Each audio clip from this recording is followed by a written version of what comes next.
Hi friends, welcome to Sindhu's curry world. ഇന്ന് ഞാൻ ഇവിടെ തയ്യാറാക്കാൻ പോകുന്നത് മുട്ട കൊണ്ടുള്ള ഒരു കറിയാണ്, ഒരു ഒഴിച്ചുകറിയാണ്. വളരെ എളുപ്പത്തിൽ നമുക്ക് പെട്ടെന്ന് തയ്യാറാക്കാം. ചോറിന്റെ കൂടെ, ചപ്പാത്തിയുടെ കൂടെയൊക്കെ, അപ്പത്തിന്റെ കൂടെയൊക്കെ കഴിക്കാൻ പറ്റുന്നതാണ്. അതിനുവേണ്ടി ഞാനിവിടെ ഒരു പാൻ അടുപ്പത്ത് വെച്ചിട്ടുണ്ട്. അതിലേക്ക് ഞാൻ കുറച്ച് വെളിച്ചെണ്ണ ഒഴിച്ചു കൊടുക്കുന്നുണ്ട്. നമ്മൾ ഏത് എണ്ണയാണ് വീട്ടിൽ ഉപയോഗിക്കുന്നത് ആ എണ്ണ ഉപയോഗിക്കുക. അപ്പം എൻ്റെ ഈ വീഡിയോ കാണുന്നവർ സബ്സ്ക്രൈബ് ചെയ്യാത്തവരുണ്ടെങ്കിൽ അതൊന്ന് സബ്സ്ക്രൈബ് ചെയ്തോളാം. അതിൻ്റെ തൊട്ടടുത്ത് കാണുന്ന ബെല്ലൈക്കണുകൾ ഒന്ന് പ്രസ് ചെയ്ത് കഴിഞ്ഞാൽ നിങ്ങൾക്ക് ഓൾ എന്നുള്ള നോട്ടിഫിക്കേഷൻ കിട്ടും. അതും കൂടെ പ്രസ് ചെയ്ത് കഴിഞ്ഞാൽ ഞാനിടുന്ന വീഡിയോസിൻ്റെ നോട്ടിഫിക്കേഷൻസ് നിങ്ങൾക്ക് കിട്ടുന്നതായിരിക്കും. നിങ്ങൾ സബ്സ്ക്രൈബ് ചെയ്ത് സപ്പോർട്ട് ചെയ്യുന്ന ഞാൻ പ്രതീക്ഷിക്കുന്നു. സബ്സ്ക്രിപ്ഷൻ ഫ്രീ ആണ്. അപ്പം ഇന്നത് നമ്മുടെ എണ്ണ ഇവിടെ ചൂടായിട്ടുണ്ട്. ഞാൻ അതിലേക്ക് ഒരു സബോള അരിഞ്ഞത് ഇടുന്നുണ്ട്.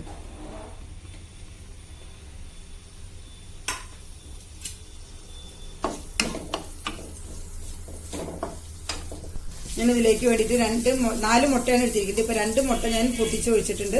ഇതിലേക്ക് കുറച്ച് ഉപ്പും മുളകും കൂടെ ഞാൻ ഇട്ട് ഒരു അപ്പമാക്കാൻ പോകണം. അപ്പൊ നമ്മുടെ സബോള ഒന്ന് വഴണ്ടിട്ടുണ്ട്. ഇനി ഇതിലേക്ക് ഞാൻ കുറച്ച് ഇഞ്ചിയും വെളുത്തുള്ളി, ഒരു 5-6 അല്ലി വെളുത്തുള്ളി, ഒരു ചെറിയൊരു കഷ്ണം ഇഞ്ചിയും കൂടെ ചതച്ചതിട്ടുണ്ട്. നമുക്ക് ചതച്ചിട്ടോ അരിഞ്ഞിട്ടോ എങ്ങനെ വേണമെങ്കിലും ഇടാട്ടോ. അപ്പൊ ഇതിൽ ചതച്ചതിട്ടിട്ടുണ്ട്. അതും ഒന്ന് വഴണ്ടി കഴിഞ്ഞപ്പോൾ ഞാൻ ഇതിലേക്ക് ഒരു തക്കാളി നീളത്തിൽ അരിഞ്ഞു വെച്ചിട്ടുണ്ട്. അതും കൂടെ ചേർത്തിട്ട് ഒന്ന് ഇത് നല്ലതുപോലെ വഴണ്ടി വരട്ടെ. ഈ മുട്ടക്കറിയിലേക്ക് നമുക്ക് കുറച്ച് ഉരുളൻകിഴങ്ങ് ഞാനിവിടെ പുഴുങ്ങി വെച്ചിട്ടുണ്ട്. ഒരു 4 ഉരുളൻകിഴങ്ങ്, ചെറുതാണ്. 4 ഉരുളൻകിഴങ്ങ് ഞാൻ പുഴുങ്ങി വെച്ചിട്ടുണ്ട്. നമുക്കിത് പെട്ടെന്ന് തന്നെ തയ്യാറാക്കാം. പിന്നെ ഇതിലേക്ക് ഒരു നാളികേരം, ഒരു മുറി നാളികേരത്തിന്റെ പകുതി പിഴിഞ്ഞ പാല് ഞാനിവിടെ എടുത്തു വെച്ചിട്ടുണ്ട്. ഈ സബോളയും തക്കാളിയും ഒക്കെ വഴണ്ടി വരുന്ന നേരം കൊണ്ട് നമുക്ക് ആ മുട്ടേനെ എടുത്തിട്ട് അപ്പാക്കാം. ഞാൻ 4 മുട്ടയാണ് എടുത്തിരിക്കുന്നത്. അല്ലെങ്കിൽ 2 മുട്ട വീതം ഞാൻ അപ്പാക്കി എടുക്കുക. ഈ മുട്ടേനെ ഓംലേറ്റ് ചെയ്യാനായിട്ട് ഞാനിവിടെ ഒരു പാൻ അടുപ്പത്ത് വെച്ചിട്ടുണ്ട്. അതിലേക്ക് നമുക്കൊന്ന് ഓയിൽ ഒന്ന് എല്ലായിടത്തേക്കും സ്പ്രെഡ് ചെയ്ത് കൊടുക്കാം. അപ്പൊ നമുക്ക് എടുക്കാനായിട്ട് സുഖം.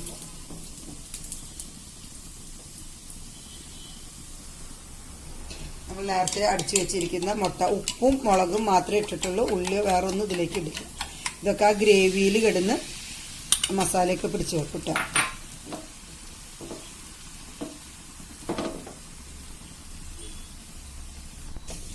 ഇനി ഇതിലേക്ക് നമുക്ക് നമ്മളിവിടെ സബോളി തക്കാളിയൊക്കെ വട വെച്ചിലേക്ക് ഒരു 1/4 സ്പൂൺ മഞ്ഞൾപ്പൊടി, ഒരു 2 ടീസ്പൂണാണ് മല്ലിപ്പൊടി, ഒരു ഹീപ്ഡ് സ്പൂൺ മുളക് പൊടി, ഒരു ചെറിയ സ്പൂൺ ഗരം മസാല. ഇത് നല്ലതുപോലെ നമുക്കൊന്ന് മിക്സ് ചെയ്ത് കൊടുക്കാം.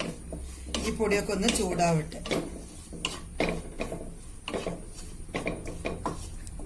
വളരെ എളുപ്പത്തിൽ തന്നെ നമുക്ക് തയ്യാറാക്കാവുന്ന കറിയാണ്. കാരണം നമ്മൾ ഉരുളൻകിഴങ്ങൊക്കെ പുഴുങ്ങിയെടുക്കുന്നത് കൊണ്ട് വേവാൻ അധികം സമയമൊന്നും വേണ്ട. ഇനി ഇതിലേക്ക് നമ്മൾ നേരത്തെ പുഴുങ്ങി നുറുക്കി വെച്ചിരിക്കുന്ന ഉരുളൻകിഴങ്ങ് നമുക്ക് ചേർത്ത് കൊടുക്കാം.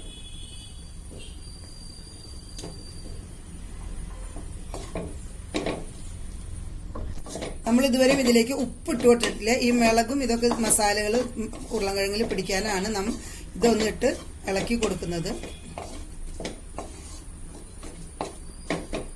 ഇനി നമുക്ക് ഇതിലേക്ക് ആവശ്യത്തിനുള്ള ഉപ്പ് ചേർക്കാം.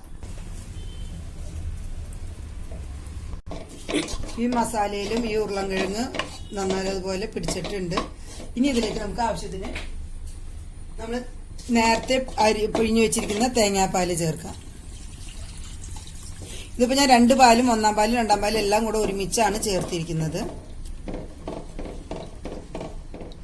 ഇത് ഈ മസാല മിക്സ് ഇതിലൊന്ന് കിടന്ന് തിളയ്ക്കും.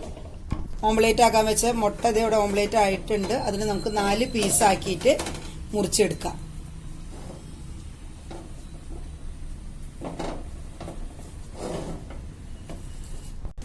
അപ്പൊ നമ്മളുടെ കറിക്ക് കുറച്ച് മുളക് കുറവുണ്ട്. ഞാൻ കുറച്ചതാണ്. ഇപ്പൊ ഈ മുളക് പൊടി ഇതിന്റെ മീതെ തൂവണമെങ്കിൽ നല്ല കളറ് കിട്ടും കറിക്ക്. നമ്മൾ ഇതുവരെ ഇതിലേക്ക് കറിവേപ്പില മല്ലിയില ഒന്നും ഇട്ടിട്ടില്ല. ഞാനിപ്പോ ഇതിലേക്ക് കുറച്ച് കറിവേപ്പിന്റെ ഇല ഇട്ട് കൊടുക്കുകയാണ്. ഞാൻ മുളക് പൊടി 2ാമത് ഇട്ടത് കളറ് നല്ല ചുമപ്പ് കിട്ടാനാണ്. അതല്ലെങ്കിൽ നമ്മൾ ആദ്യം സബോള ഇടും മുമ്പ് വെളിച്ചെണ്ണ ഒഴിച്ചില്ലേ, അപ്പൊ ആ വെളിച്ചെണ്ണയിൽ നേരിട്ട് കുറച്ച് മുളക് പൊടി ഇട്ടിട്ട് പിന്നെ സബോള ഇട്ടാലും ഈ കളറ് കിട്ടും കേട്ടോ. ഏതായാലും കുഴപ്പമില്ല. ഇപ്പൊ നിങ്ങൾക്ക് തോന്നുന്നുണ്ടോ ഇത് നല്ല ചുമപ്പ് കിട്ടുന്നുണ്ട്, ചുമപ്പ് മുളകൊക്കെ കിട്ടൂലോ എന്ന് വിചാരിക്കുന്നുണ്ടോ? നല്ല ചുമന്ന ഒരു ഓറഞ്ച് കളറാണ് കേട്ടോ. ഇനി ഇതിലേക്ക് നമ്മളുടെ, കാരണം ഉരുളൻകിഴങ്ങ് വെന്തത് കൊണ്ട് വേവാൻ ഇനി അതിലൊന്നുമില്ല. ഞാൻ നമ്മൾ നേരത്തെ ഒപ്പമാക്കി ഓംലേറ്റ് ചെയ്ത് വെച്ചിരിക്കുന്ന മുട്ടയുടെ പീസസ് ഇതിലേക്ക് ഇട്ട് കൊടുക്കുകയാണ്.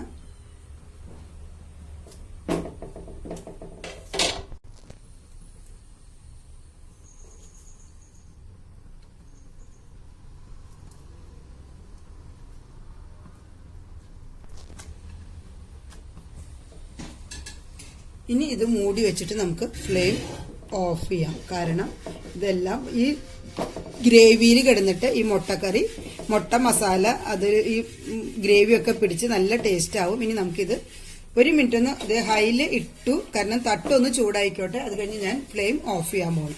ഓക്കെ, മുട്ട ഇട്ടു, അത് തിളച്ചു, ഞാനത് ഫ്ലെയിം ഓഫ് ചെയ്തു. ഇനി മൂടി വെച്ചു. ഇനി ഒരു 5 മിനിറ്റ് കഴിഞ്ഞിട്ട് ഇത് തുറന്നാൽ മതി. അപ്പൊ നമ്മുടെ മുട്ട ഓംപ്ലേറ്റ് കൊണ്ടുള്ള ചാറുകറി ഇവിടെ തയ്യാറായിട്ടുണ്ട്.